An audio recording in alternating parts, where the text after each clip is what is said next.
is Director of Community Impact at the Chicago Community Trust. In this role, Lee leads the trust addressing critical needs, strategy, and including change-making efforts in building pathways to sustainability, promoting well-being, strengthening, and social cohesion.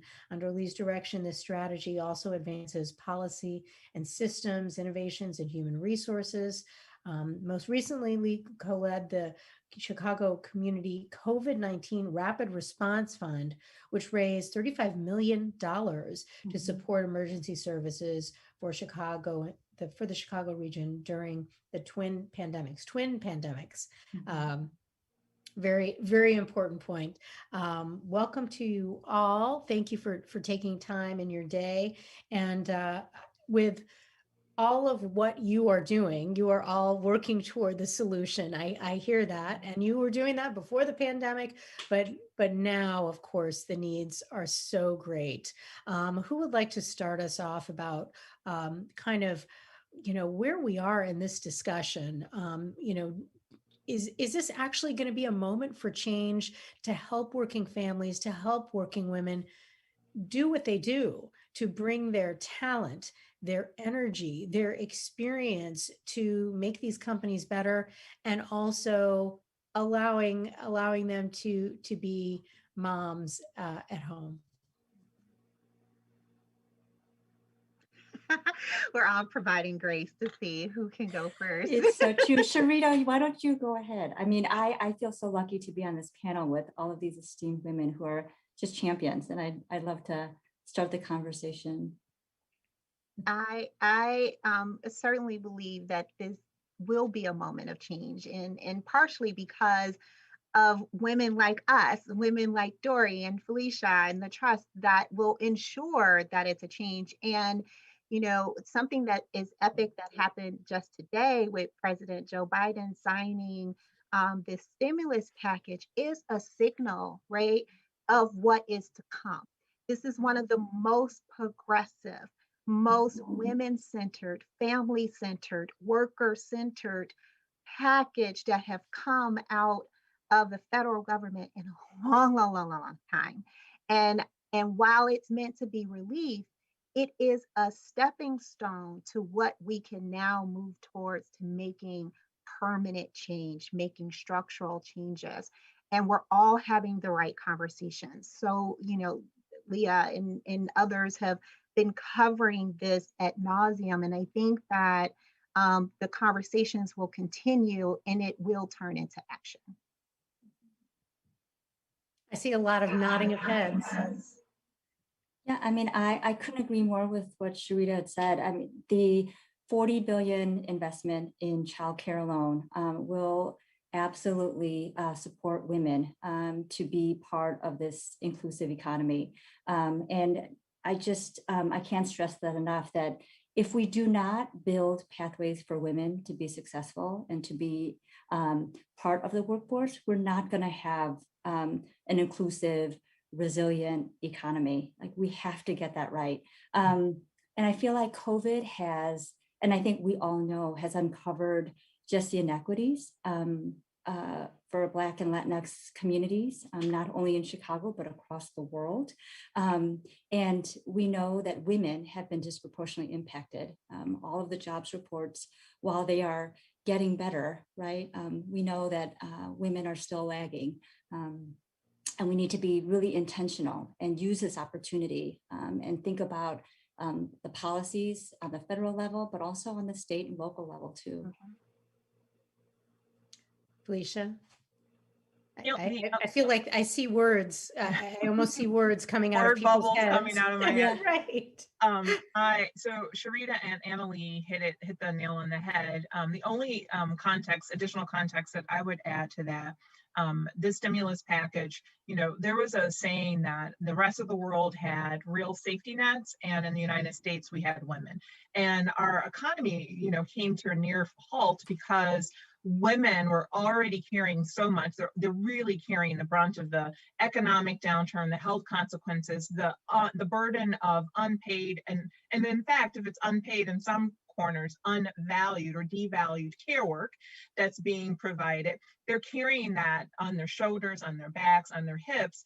And so the she session was really, that word is born to really highlight these inequities. And so in order for us to have an equitable recovery, this bold move from the Biden administration really signals that. And one of the finer details, and for the first time, we have something close to basic minimum income, like the provision to give families relief. The direct aid to families and working people is highly significant. But then that additional layer of that guaranteed $300 a month, or the additional dollars, that is life saving. It allows those families to certainly provide for their basic necessities, and particularly in the context of the pandemic that we're facing, with health inequities, the food deserts, and access to food and medicine, and all the other needs that families have right now. And actually, I was just doing something on that, and anyone watching, just urging everyone to do their taxes, even if you aren't required to do your taxes, because this is how the government is going to be able to connect you with that relief money. This is one way in which you can help yourself and help your family if if you meet those guidelines.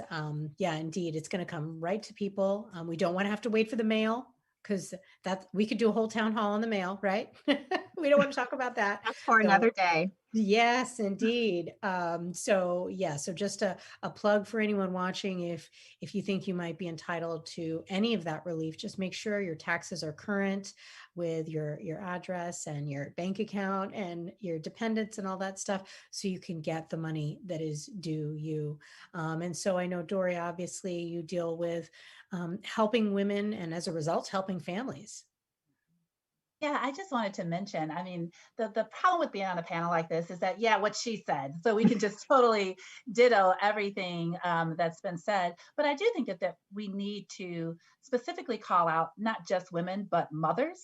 There is a very disproportionate share of this she session, which is very hard to say, but it's so appropriate, that really is impacting mothers. So women with children and that are caregivers are absolutely always the ones, unfortunately, that are disproportionately impacted. So when we talk about earnings and expenditures and what that looks like and being able to take care of their families, this is significant. So I don't want us to forget about that, as Felicia already said, that caregiving role. But there is a difference in terms of not just from the gender inequality perspective, which there's a lot to say about that, but also working mothers and folks that are providing caregiving, and what the situation that they're in at this time as they're continuing to do that, and actually having, because it really is those mothers that are making decisions about whether they re-enter the workforce or not as well. Mm-hmm. And so we really do have to understand the environment that we're in and that we're creating as we continue to look back, as we say, look towards that economic recovery, and make sure that we're really creating an inclusive environment for everyone. Mm-hmm. Well, and so many women are caught in that where they are not only caregiving for children, they are also caregiving for a parent or an elder or grandparent. Mm-hmm. So the reality is kind of all of these other jobs outside of work. Mm-hmm. And I like the recovery, and what do we think needs to happen? Obviously, we are seeing significant changes in Washington. We're already seeing that already. Is there also, from the business side, mm-hmm. from the corporate side, mm-hmm. All of you work with nonprofits, but you also work with corporations, and businesses are out to make money. Businesses are out to serve their shareholders and to turn a profit. How do we also make it profitable for these companies to make it accessible and flexible for these working women, working moms in particular, as you mentioned, Dory?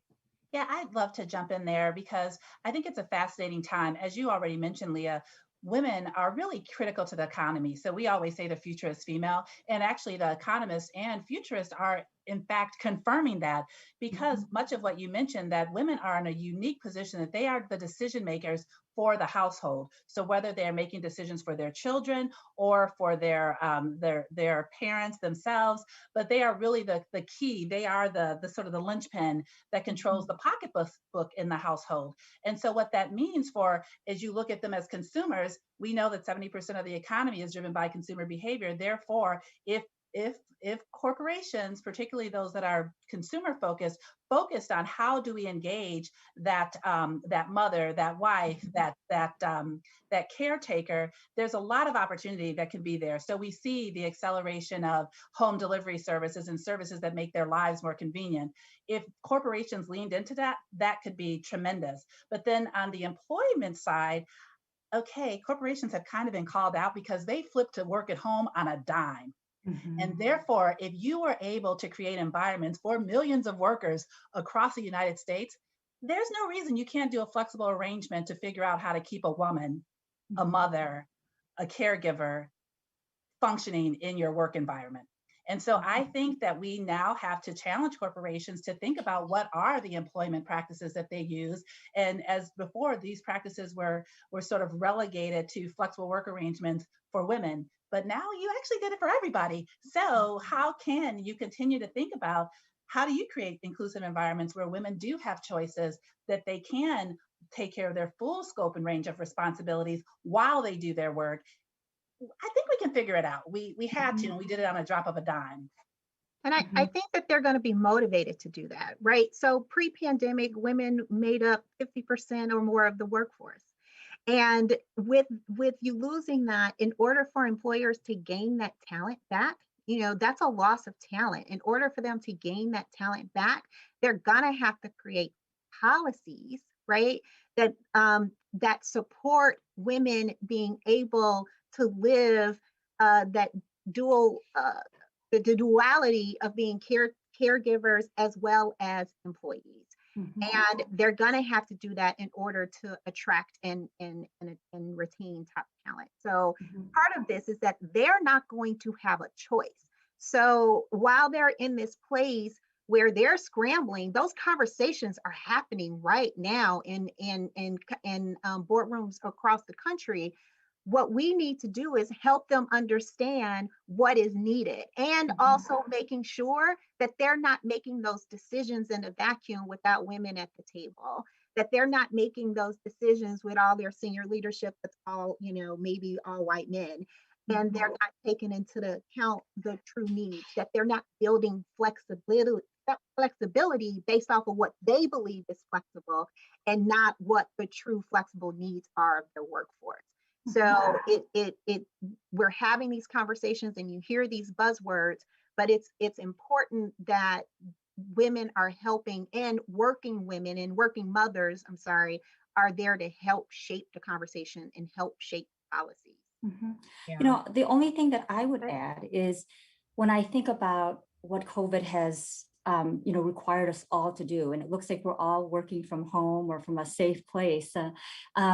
We are all showing up as our authentic selves, right? And that all of us are full. We have several different roles to be who we are, right? I am a mother, I am a daughter, I am a niece, and I am an employee of the Chicago Community Trust. So in order for me to be successful in my job, like, we have to think about all of those determinants that allow me to be able to contribute in a productive way, whether that's childcare, whether that's resources to help with elder care, all of those supports that are required. We think a lot about transportation, right? And when a company relocates or tries to figure out where their headquarters are going to be, thinking about their workforce, and they're thinking about recruitment and transportation. But they also need to just think about, like, what are the supports that are needed for employees to thrive, and especially for working mothers. It's a no-brainer. It's childcare, it's flexibility, and also making sure that paid leave. And Leah, what I will add, just to put a finer point on it, women are driving 70 to 80% of consumer purchasing decisions in their families in the United States. 40% of households are led by a woman.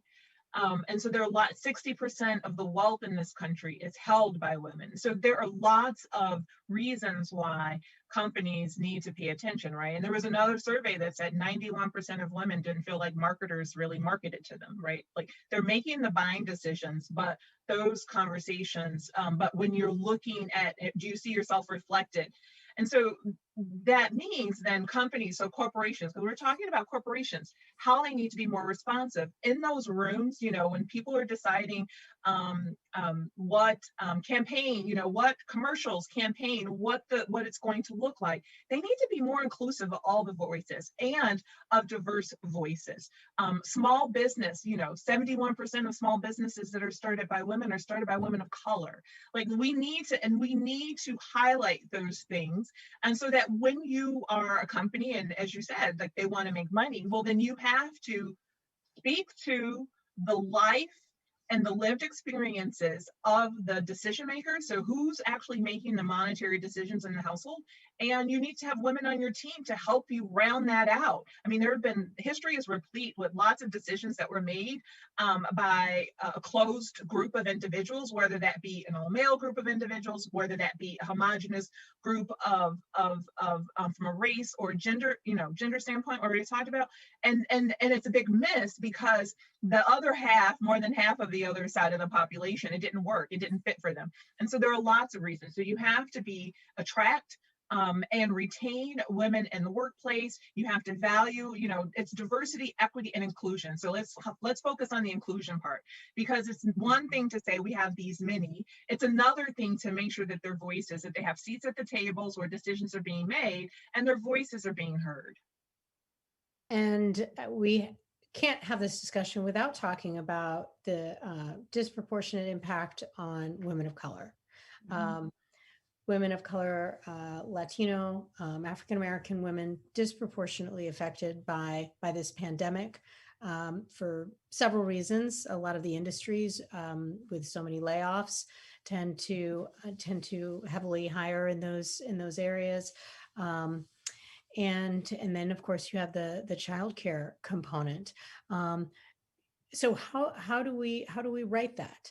To bring these women back. And what I hear several of you kind of touch on is just kind of that the inauthenticity perhaps of maybe some businesses trying to, we know what they need, without really having someone who is part of that group be part of the conversation. How do we become part of that conversation?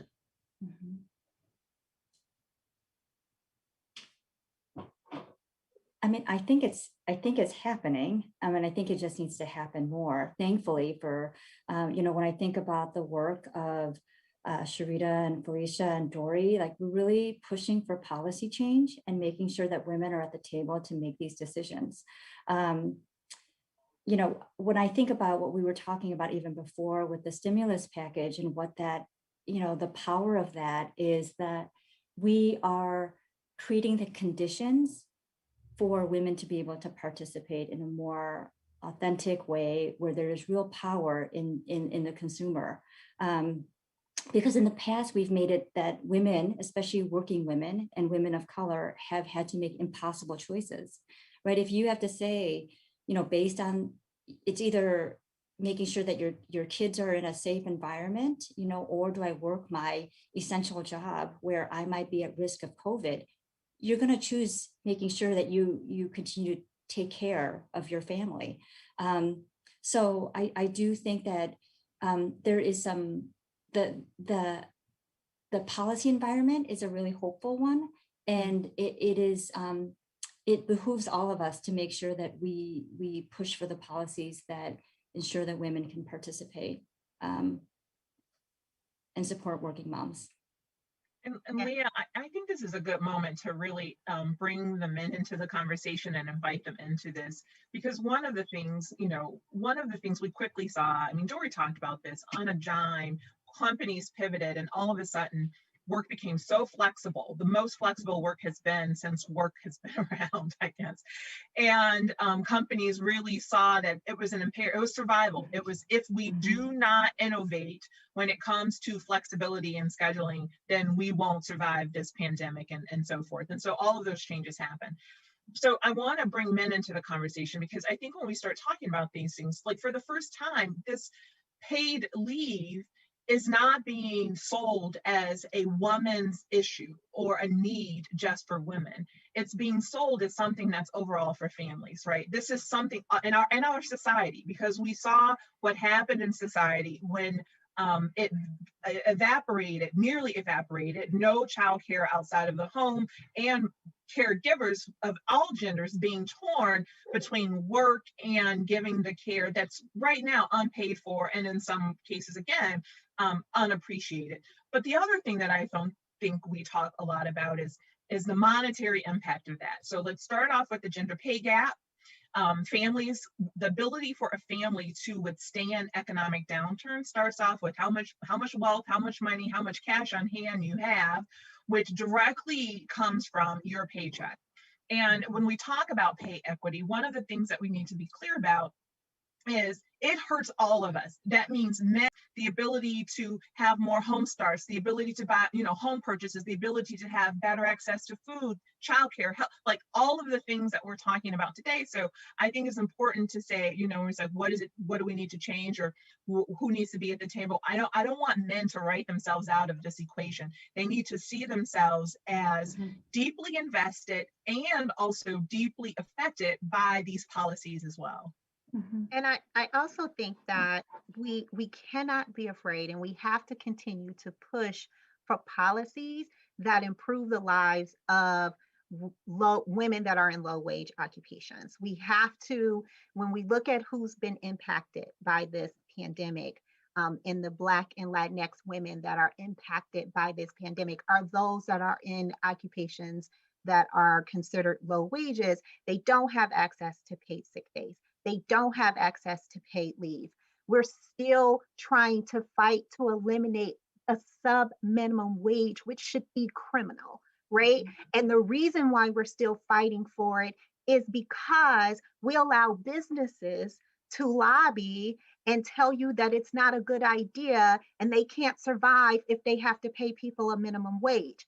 I will say that perhaps your business model is not viable, because we should not be allowing people to be in business that they can't afford to pay their workers a livable wage. So we have to push these policies in Illinois that will permanently do something to begin to put pressure on this pay gap that we have, because it's not just, when we talk about pay equity, it's not just about equal work for equal pay. It is about these women and individuals that are in these occupations that we have deemed invaluable, but now all of a sudden they're essential, but we pay them nothing. Women that are in early child care occupations, grocery store workers, whatever the case may be. So I know we've passed minimum wage in Illinois, but we do still have legal sub minimum wage happening. And many of these women who were in sub minimum wage roles when the pandemic hit, they lost their jobs. They didn't qualify for unemployment. So now the social safety nets that were available to everyone else is no longer available to them. That is not okay. And at some point, we have to stand our moral ground and say, we're not going to continue to allow that. We have paid sick days in Chicago and Cook County. We don't have it for the state of Illinois. Millions of people in the state of Illinois that do not have access to take one paid sick day off. That is not okay.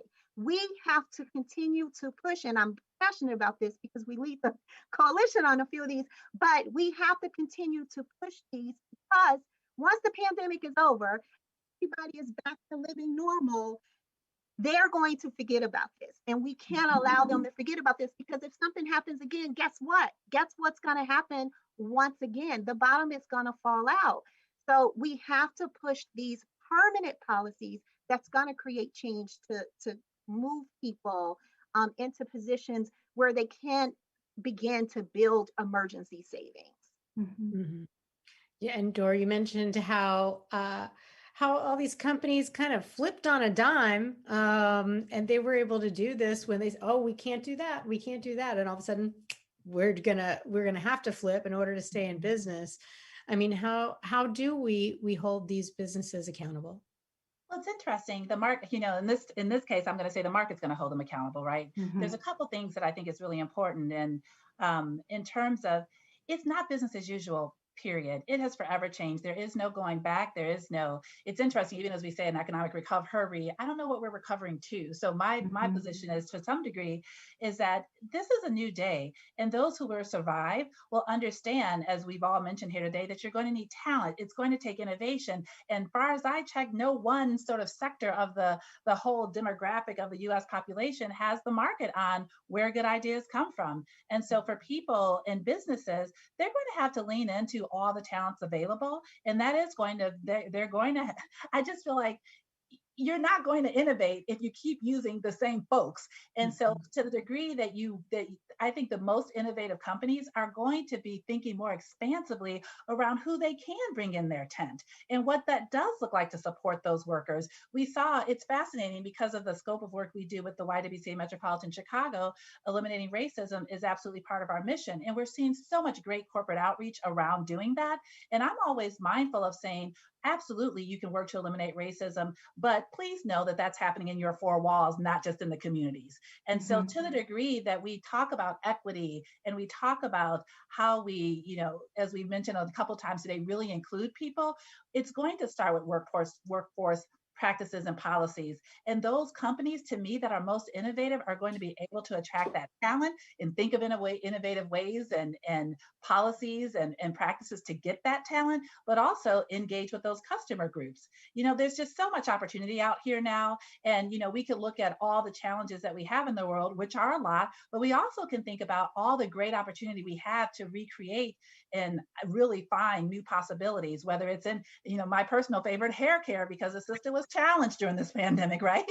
I don't know how many Black businesses I propped up alone trying to find that right pattern to protect these curl patterns, right? But that's amazing though, right? Look at the innovation there. We're seeing so much happening. So how do we help companies understand that they need to lean into this moment? They need to uncover who that raw talent is, that untapped talent in places they've never looked before because they didn't have to. But now you have the opportunity to do so. So I feel like, investors will ultimately hold them accountable. The marketplace and consumers will ultimately hold them accountable, because we are seeing you are pretty much seen now for who you are. And you can't hide behind that past corporate veil, because people will see, who do you stand for? What do you stand for? How you engage in community, how you engage with your workforce. It's all visible now. So it's up to us to hold companies accountable in a public way. Well, and I've heard it said that the businesses that are going to survive and rebound faster after this pandemic are going to be the ones that figure out ways to bring working moms back into the tent. I know Accenture just announced their goal to hire 150 moms, specifically to address that issue, and understanding that diversity is going to make their business stronger. You don't know what you don't know. So you have to bring in people who are different from you to know a few other things. And I would actually add to that, just think about that. We talked about earlier just how moms got it done during the pandemic, right? Moms got it done. As a person who is a leader and looking for talent, why wouldn't you find someone that can get it done, that can operate under stress, that can handle multiple tasks with all different objectives and get them all done in an excellent way, which, by the way, there's another life on the other end of that. I just think at this point that companies who don't consider women and mothers as highly, skilled talent are completely missing the mark. And to my friend Sharita, don't deserve to be in business. And to Dory's point, I will add also women over 50, right? So we have our vice president. So Vice President Harris arguably is at the height of her career and her power, right? She was, she found love later in life. She at her, has just at an age where most companies are thinking about ways to offload women over their 50s, not offering them opportunities, not seeing the upside and the immense potential, because you have all of this other experience, and it really doesn't, some of it doesn't matter what the experience is. It's translatable, that you can take, consumer packaged goods experience, or you can take nonprofit experience. You can take, Dory's experience being a CPA and how that applies into running one of the largest nonprofits. And so thinking broadly about skill sets and contributions and potential contributions, right? I want to see, the leanin.org report that came out. It comes out every year, the status of women in the workplace. But one of the key figures 2 years ago was about the fact that men are hired, promoted just on the whiff of potential. We think he's gonna be good at XYZ. I want to see that happen for women more, and particularly for and members of the disabled community as well. Like, let's think about the ways to be more inclusive, as opposed to ways in which we have historically disinvested and weeded people out and marginalized human potential. So let's bring in the full richness of human potential. And I think, to Dory and Sharita's points, the companies that do that will be the organizations that survive whatever the next thing is. There is something else always around the corner. So whatever the next thing is. And it's not about just bringing them in. How are you going to change your workforce? How are you going to change your culture so that they feel like they have a sense of belonging? Like that, Felicia, you talked about that inclusion piece of it. So it's not bringing them in and figuring out how you make them fit into your culture and hiring for your culture fit. It is, how are you going to evolve to make sure that you now can be a place, right, where all of these different identities that you're bringing to the table to create this magic, how are you going to make sure that everyone feels like they have a voice at the table? Yeah, I have to jump in. Go ahead, Anna. No, go ahead. Please go ahead. No, please go ahead, Anna, please. I was just going to say, what I'm hearing from all these incredible women is that supporting women, supporting mothers, supporting older women, supporting women with disabilities, it's a winning strategy, right? Because we know that talent and innovation is in abundance, right? And we have seen women throughout history, re-envisioning themselves, able to be flexible. And if we invest in women, we will all benefit. I absolutely believe that. And I'll leave it to Dory. No, Anna, you essentially said what I was going to say. First of all, you all are making my neck hurt because I'm just like bobbling my head so much until my neck is so tired. But having said that, though, like Anna, you hit the nail on the head. That's exactly what I was going to say, that we are, as companies continue to recognize that they have to innovate, and everyone talks about innovation and having strategies around innovation. The fact of the matter is that the innovation that could happen with women and people of color is sitting right in front of their face, and no one is activating it fast enough. One of my favorite examples is right out of Chicago, where when Amoco, before it was bought by BP, the legend is that there was a woman in a meeting that said, I don't like to go pay for my gas because I have to leave my kid in the car. And I'm not a mother, but I could just imagine with my nieces and nephews how painful that would be to go pay for gas with kids in the car. And so we got pay at the pump because of that. Do you realize that that's one of the best innovations? Companies have leveraged that. First of all, they do gas station TV, which I'm convinced that a man thought of that, because why would we need to watch ESPN at the pump is beyond me. But now gas stations are marketing through that, right? You're seeing coupons to bring people in the store. So that was an innovation, and we always say diversity done right benefits everybody. And so I always think about how much innovation is out there because we haven't included women. We haven't included people of color. I just think that literally everything we touch, there is an opportunity to innovate around it. I think about cars, the fact we have a glove box. I'm like, if a woman had been at the genesis of car, we could have had a shoe box. Like, we could have had an actual shoe box in our car instead of throwing around my whole car. But of course, that's a simple example, but I do think about all the things that haven't happened because we haven't created enough inclusion, particularly around innovation. And that's how we're going to really recover, is through innovation. And we need to tap into every source available. And if we don't use women and people of color as a source of that innovation, that really is on us. And it will really reduce our capability of truly recovering to our fullest extent. Dory, I'm laughing because I'm thinking somebody's going to take shoebox to market right now in the car, because let me tell, this is the secret. Maybe men don't know this. How many pairs of shoes are rolling around in a woman's car right now? So maybe not because we're not driving as much, but they're there because Yeah, one You're of the there. first things we do is change our shoes when we get into the car. Yes, right. we do. And make that light better. That's Yeah. Yes. And the okay. mirror a little To bigger. re-engineer a car as if a woman had thought of it first. It would be totally different. And so And this I'd have a place to put my purse, because that's right. another pain point. Yes, this is more girls in STEM. The It Exactly. is. It Exactly. is.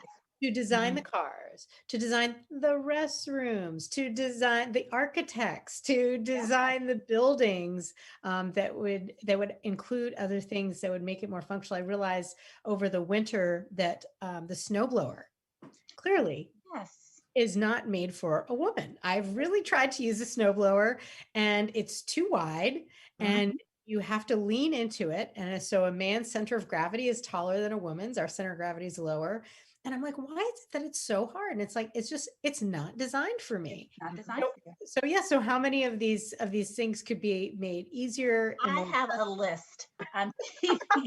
I'm going to put my list on Google Docs so we can share it, because I have a list, and it starts with the car, because I spend a lot of time in the car, and I'm just like, this was not designed for a woman. So, I am with you, including the programming at the pump. Yeah, yes, that the is not pump for us. programming. That's so true. Yep.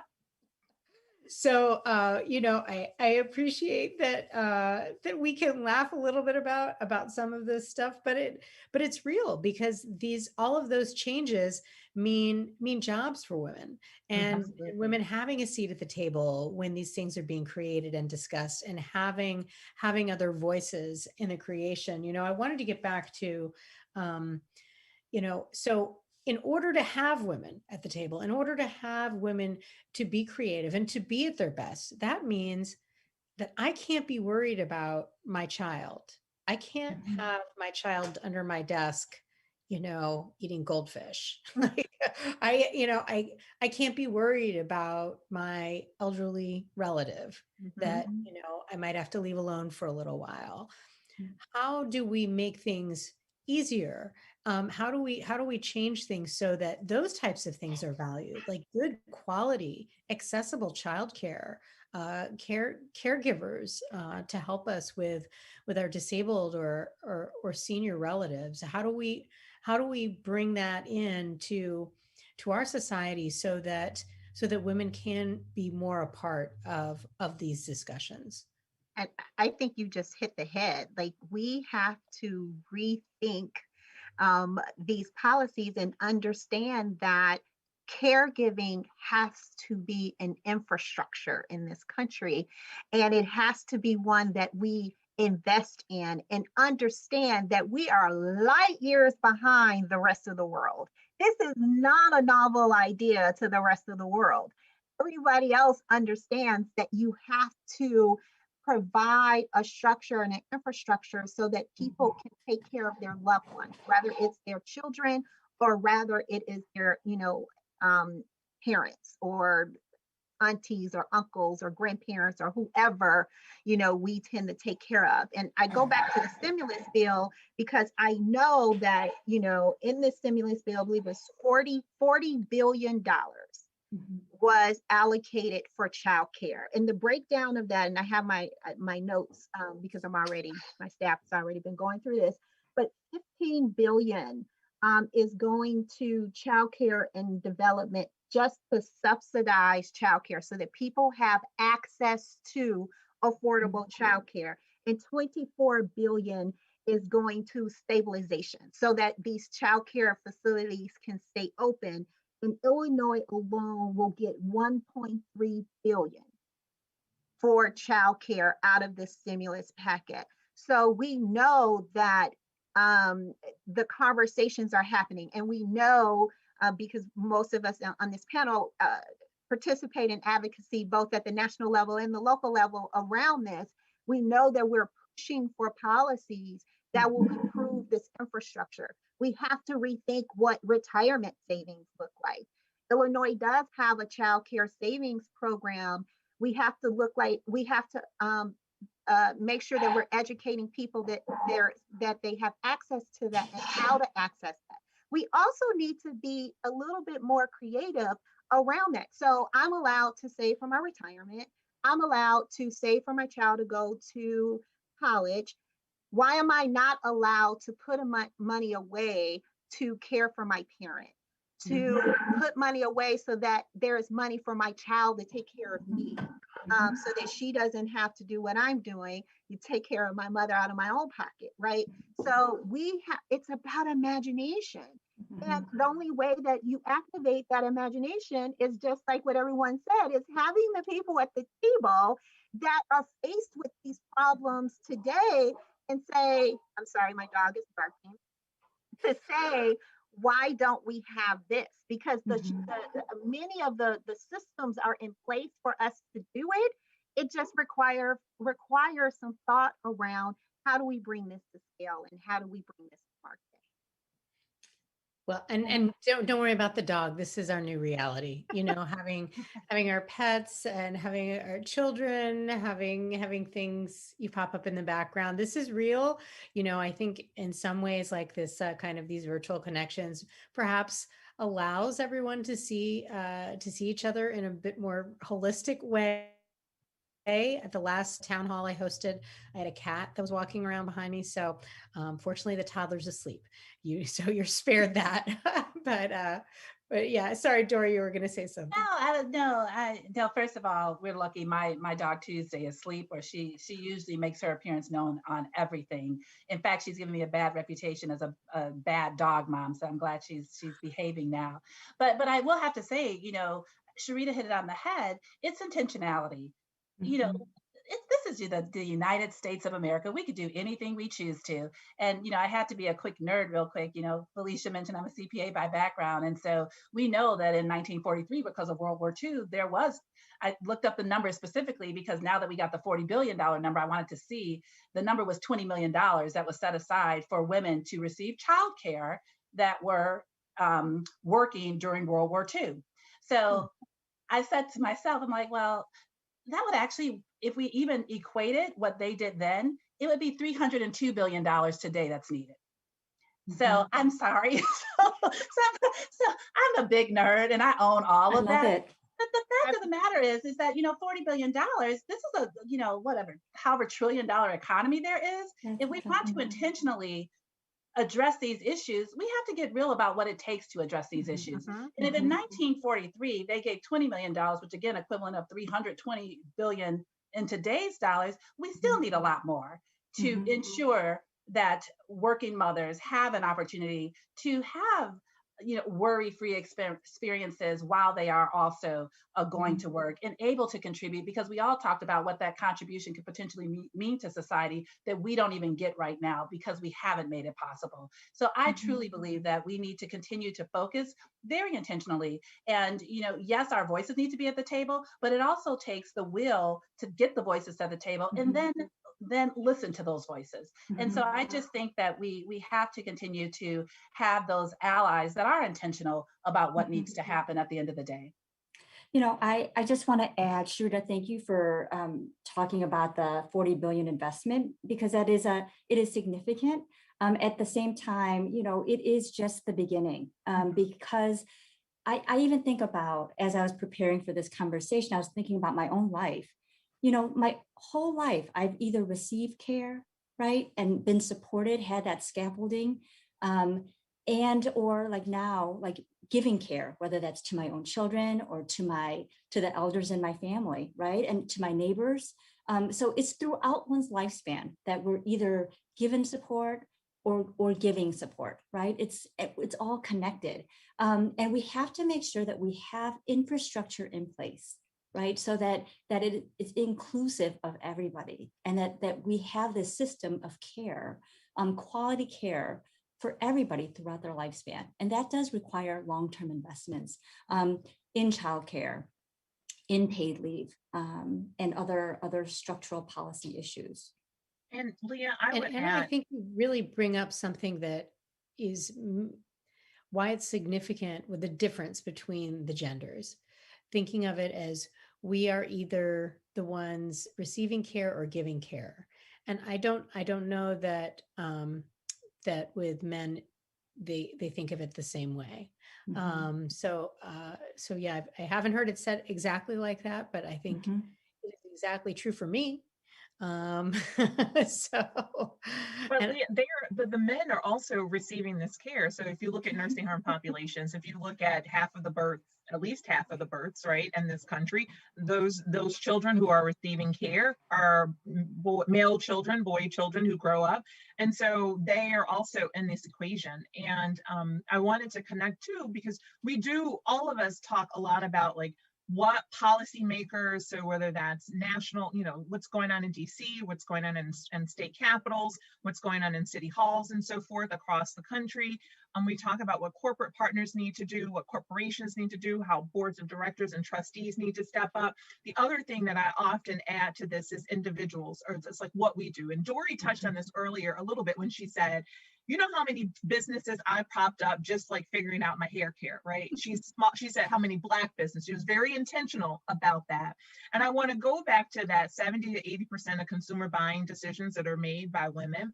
They're also making those decisions about care and care providers. And so I know there's national work, the National Domestic Workers Alliance, and many others who are working in this space, give voice to them.